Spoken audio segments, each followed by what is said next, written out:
A mí me gustaría empezar. El primer recuerdo relacionado con los videojuegos. O sea, mira, el primer recuerdo es el que explico en el documental, que es mirar en las tragaperras. Luego tengo el Spectrum, luego tengo la Mega Drive. Un recuerdo que estoy desbloqueando ahora, que no entra en el documental, es que mi pueblo, en Cabezón de la Sal, los sábados por la mañana son la plaza. La plaza, el mercadillo. Además, tiene un mercadillo que además debía ser importante porque creo que era el más importante o sigue siéndolo, no sé, de la comarca. La comarca de la villa de Cabezón de la Sal, en fin, bueno, imagínate. Y yo recuerdo que estando yo todavía en EGB, los que estaban como 2 años por delante de mí, no recuerdo el nombre del chico que tenía este ordenador, pero tenía un MSX.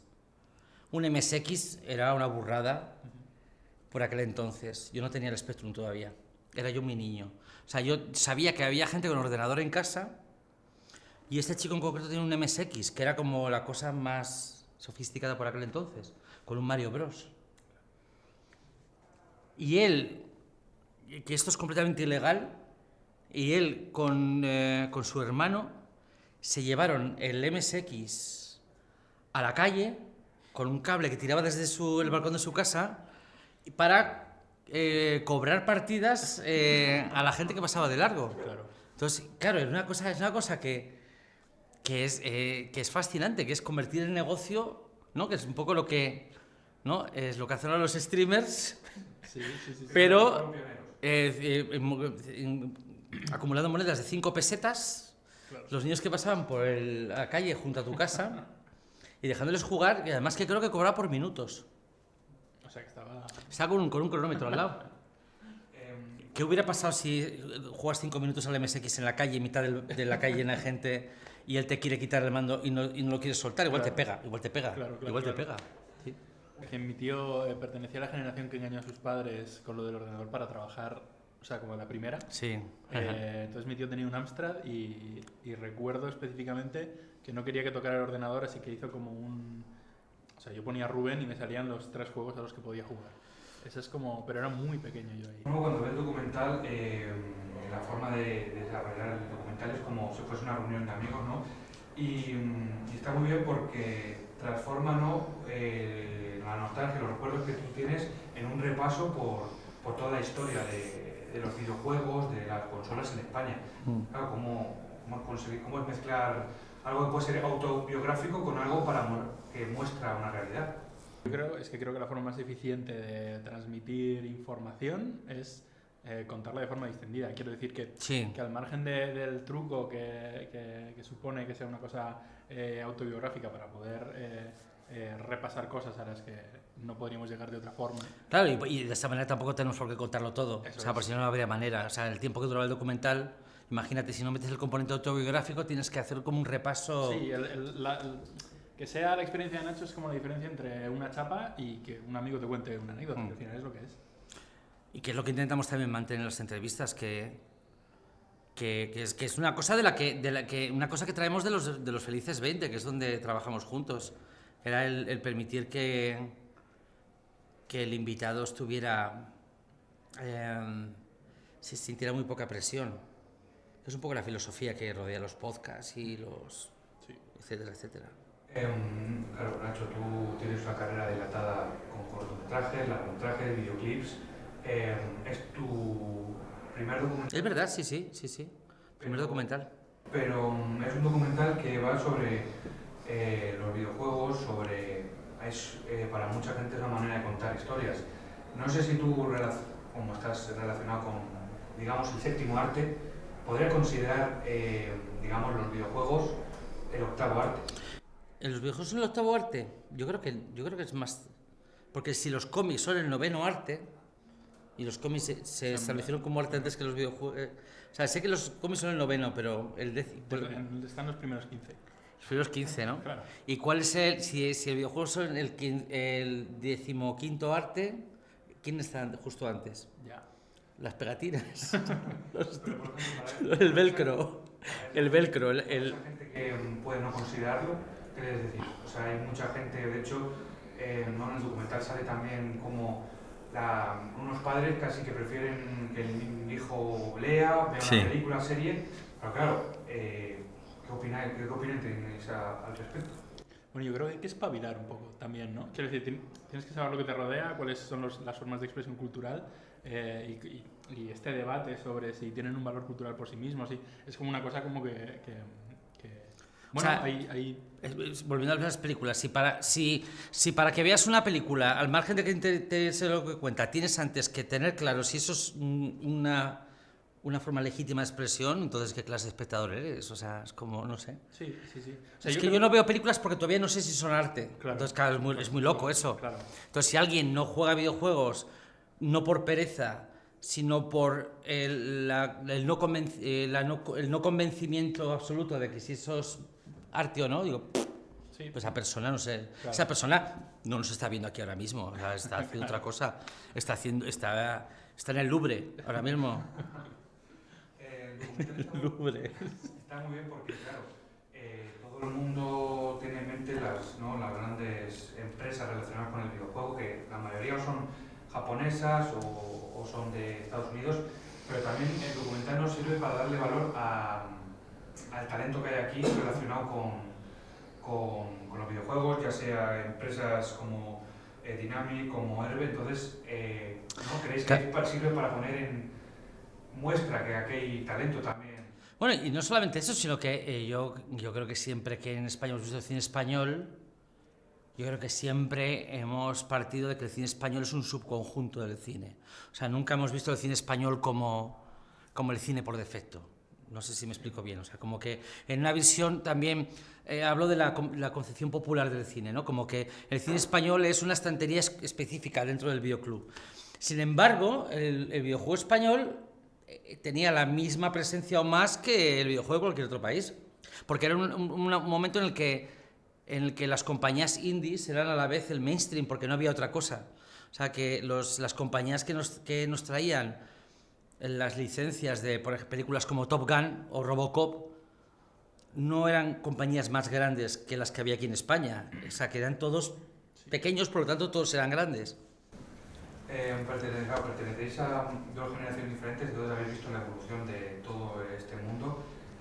Pero bueno, hablando del presente y futuro, claro, lo comentabais en el documental, dos aspectos: la inteligencia artificial y luego la realidad virtual, dos maneras que igual pueden... Y la realidad artificial y la inteligencia virtual.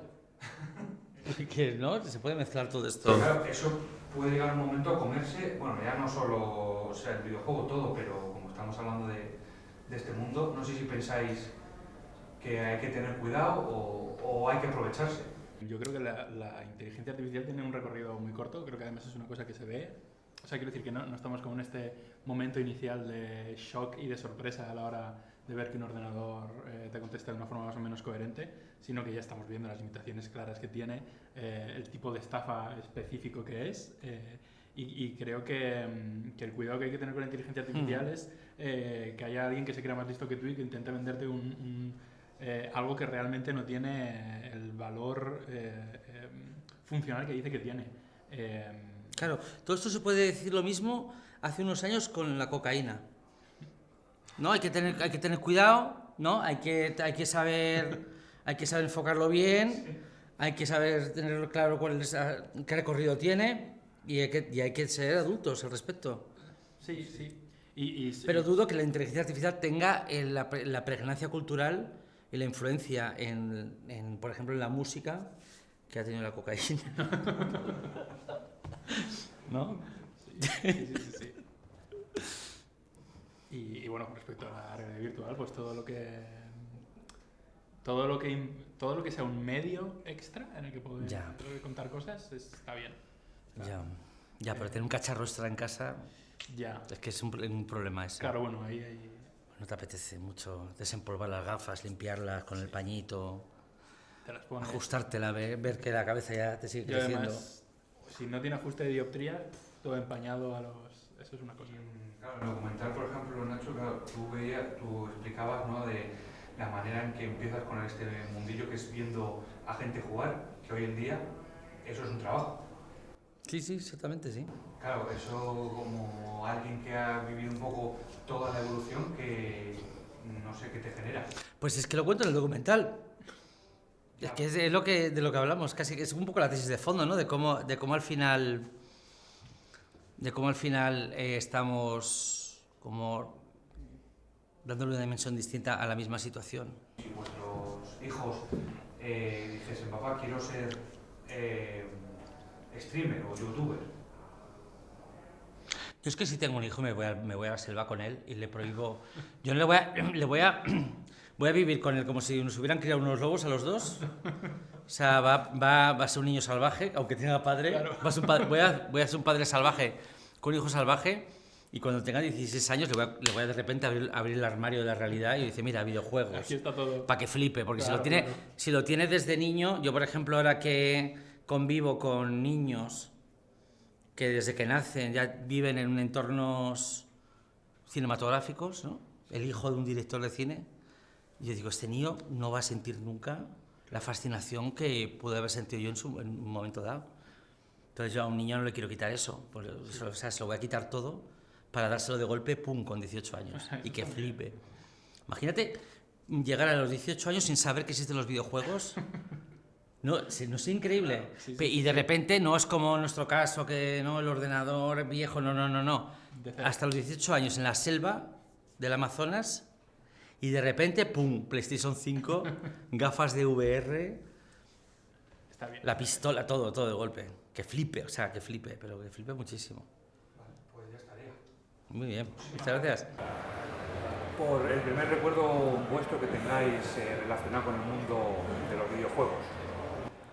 Pues yo, mira, viendo jugar a mi padre en las recreativas, viéndole jugar a las moscas que llamaba él, que era el Galaxian. Entonces yo me empinaba así, me ponía de puntillas para verle jugar y matar moscas.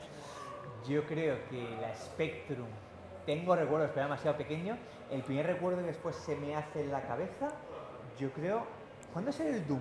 El Doom 1, para ordenador. Yo es que tengo muy mala memoria, por las fechas hoy. Yo creo que debió salir como el 95-96, ese... Sí, probablemente. Lo tengo a fuego en mi cabeza. O sea, sí que lo tengo como recuerdo, porque claro, tenía 6-7 años y yo sí que lo recuerdo. El resto, pues sí que vi a la Spectrum, pero no tengo casi constancia de ello. Como dos personas que estáis relacionadas con el mundo del videojuego, Sonia como hobby consola, ¿no? en un medio especializado, y tú, bueno, has llegado a vivir de ello. No sé si es que estáis de acuerdo, en el documental sale un poco también la idea de que los videojuegos, que es una manera de contar historias, sea considerado como un arte. A ver, ¿qué es cultura? Yo creo que es innegable porque por la calle se habla, se usa el lenguaje del videojuego. Vale, ya cuando algo se interioriza tanto en una sociedad que hasta llega al lenguaje, es que ha formado parte de la cultura, ¿no? Entonces ya todo el mundo sabe lo que es, oiga, game over, ¿no? Vida extra, o por algunos, el famoso ASAP que se usa tanto en el mundo empresarial, viene del videojuego, ¿no? Entonces el videojuego es cultura, y luego por supuesto que es una forma de arte. El cine le consideran arte, ¿no? Sí. ¿Por qué? Porque el cine es arte y el videojuego no. ¿Cuál es la diferencia? O sea, a lo mejor podríamos discutir si es un arte mayor o no es un arte mayor, ¿vale? Ahí lo podríamos discutir, pero que es arte, sin duda es arte. Entonces, ¿qué le puedes decir a ese padre? Pues yo le diría que tan malo es que tu hijo esté todo el día viendo la tele o todo el día leyendo, que estuviera todo el día jugando. O sea, que lo mejor para tu hijo es que descubra diversas maneras de disfrutar de su ocio y de disfrutar del arte de distintos modos. Media hora a cada cosa y salir a jugar a la calle, o sea, que no se olvide, que a ver si por ponerle a leer, ¿no? El chaval se aburre, ¿no? Forma parte de nuestra cultura, es un arte y debería de formar parte del entretenimiento de cualquier chaval que le guste. Al que no le guste, que no juegue, ¿no? Pero yo creo que es un prejuicio que cada vez se oye menos, o sea, cada vez, si hay padres, hay más miedo ahora con las pantallas en general, no con el videojuego, ¿no? Sí, con internet y con el descontrol. Claro, las pantallas en general, sí. Hay más miedo, ¿no? Pero yo creo que el videojuego cada vez tiene menos mala prensa de la que tenía antes. ¿Cómo valoráis la evolución que ha habido? Porque desde tu primer recuerdo, ¿no? Como decía Nacho, o sea, tu padre que le veía jugar, ahora es un trabajo, o sea, ahora viven de ello. Bueno, tú lo puedes... Claro, ¿cómo es esa evolución? ¿Cómo lo habéis visto alguien desde dentro? Hay muchas maneras de verlo, ¿no? Sobre todo la evolución del videojuego como tal. Es que en mi punto de veo otra evolución que es la evolución de la competición, ¿no? Y la evolución de YouTube y de los streamings y de todo, ¿no? La evolución del videojuego yo creo que es una evolución normal, ¿no? Como están muchas industrias, profesionalizando cada vez un poco más todos las distribuidoras y demás y bueno, yo creo que de esa y parte los propios desarrolladores, o sea, sí que ha habido una profesionalización cada vez mayor de todos los elementos que forman parte de esta industria. También ha habido un cambio social para mirar al videojuego con unos ojos totalmente distintos. Antes solo salía en un medio generalista un videojuego para acusarle de haber provocado alguna masacre o alguna historia de esas, ¿no? Ahora no, ahora importan, se comunican, se habla de videojuego. Ha sido una evolución brutal, brutal. Yo como anécdota te puedo decir que nuestro, no te voy a decir contrato, ¿no? Pero la primera vez que yo cobraba como tal por jugar a videojuegos, me pagaban en material. Me regalaban alfombrillas y auriculares por competir. Eso era como los pagos iniciales. En el mundo de videojuegos en 2010, estoy hablando, ¿eh? No estoy hablando de... Sí, no estoy hablando de los 90, no. Y luego, también se lo comentaba Nacho, el documental sirve, todo el mundo conoce las grandes desarrolladores de videojuegos japoneses, americanos, pero igual muy poca gente conoce a empresas españolas como Dynamic, como Herbe, y yo creo que el documental va a servir para poner, ¿no?, en valor y mostrar el talento que hay aquí en España. Claro, es importante que se ponga en valor, pero fíjate todos los que faltan. O sea, podría hacer un documental por cada una de las compañías españolas en la época de los 80 a los 90, que fue lo que llaman la edad de oro, que habría que también cogerlo con comillas, ¿no? Pero que sería la edad de oro del software español. Había montones de empresas y está guay que se les dé a conocer y que se pongan en valor. Precisamente Dynamic probablemente sea de las más conocidas, pues por PC Fútbol, o sea, aunque solo sea por PC Fútbol, Qué jugazo. que claro, que que trascendió mucho más, ¿no? Pero hay infinidad de distribuidoras, de empresas de desarrollo españolas que merecerían, pues eso, estar ahí totalmente mencionadas todas. Hemos hablado un par de veces de un juego, cómo nos marca un juego, o al menos a mí me marcó el Commandos, ¿no? El Commandos es una producción española internacional y de los mejores juegos de su año. Yo no sé si fue el mejor videojuego que hubo o de los mejores videojuegos que hubo a nivel mundial, ¿no? Y es una producción puramente española. Sí, pero fíjate, probablemente no lo sepan ni en España. ¿Por qué? Porque el juego se distribuyó... A ver, ahora sí, pero que el juego se distribuyó con el sello de Eidos. O sea, lo que hizo... Por eso voy, que es que mucha gente no sabe que detrás... Claro, o sea, es que en la mayoría el juego es de Eidos, es un juego de Eidos. El juego de Eidos desarrollado por Pyro en España, ¿no? Pero sí, es que es complicado. Has hablado de dos, bueno, creo que ya lo has comentado, pero los dos juegos que te han marcado, ¿te puedes decir otros? Incluso ni algún juego que te haya marcado, te haya hecho especial ilusión. Un juego que me ha marcado, y ya lo he dicho, es el Zelda Ocarina of Time. Yo creo que el Zelda es un antes y un después en el mundo de los videojuegos. Cómo meten el 3D, cómo meten los movimientos, la propia música, todo. Para mí el Zelda me parece uno de los juegos más perfectos que hubo en su época. En mi caso fue Mario 64, me supuso un... porque es anterior.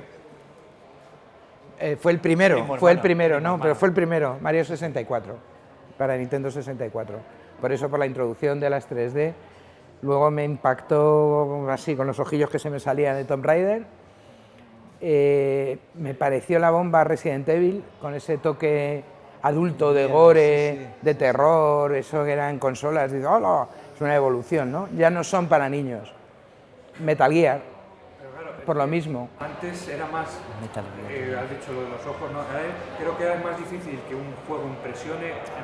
Puede ser muy bueno, pero claro, la evolución, pasas del 2D al 3D, pero ahora es como, bueno, la realidad virtual igual es el siguiente paso a ser algo, pero es como, no sé si pensáis que ya no era como antes. Bueno, o sea, en ese punto es lo que te he dicho, la propia realidad virtual, ¿no? Que actualmente no tenemos un concepto de realidad virtual óptimo, óptimo lo tenemos, pero que sea para todo el mundo, para actualmente, tanto por nivel económico de que valen las gafas, como de cada año cambia las gafas, para lo que son los mareos que sufres con la realidad virtual. Pero sí que es verdad que el paso que vamos a llegar es eso, la realidad virtual o hasta la realidad aumentada, ¿no? Esos sistemas van a acabar cambiando y van a suponer el futuro posiblemente.